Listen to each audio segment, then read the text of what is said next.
Bashkia Lushnjë, përveç një organizimi të thjesht me nxënësit e shkollave për të nderuar ndarjen nga jeta të ikonës së kinematografisë dhe zonjës së madhe lushnjare, Margarita Xhepa, nuk organizoi asgjë tjetër, ku të mundësonte qytetarëve lushnjar dhënien e lamtumirës së fundit, idhullit të tyre dhe bashkëqytetares së tyre.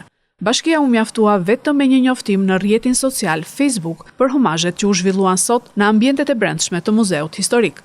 Qytetarët nuk kishin dijeni për homazhet sot dhe u shprehën të lënduar që ju mohua kjo mundësi. Jo, nuk e di. Nuk e di. Do doni të kishit bërë homazhe në një vend? Patjetër. Po nuk e di se ku bëhen dhe si bëhen. Nuk e di për maj. I qoftë dhe u i lehtë, dhe nder dhe respekt për te. Nuk e di. E di.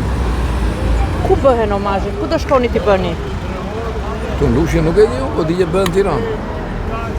Edhe Margarita është një nga artistët më të mëdha që ka patur Shqipëria. Një zonjë e nderuar, njëri tamam për ta respektuar kujtimin e saj. Zonjë shumë veçe. Vepra ta vazhdojnë fëmijët e saj dhe të jetë gjë e mirë.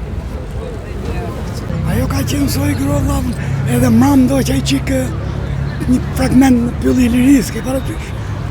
Që vjen për të qarkur son llafet të çfarë. Çfarë të bësh ajo? Aq ka shkruar Perëndia.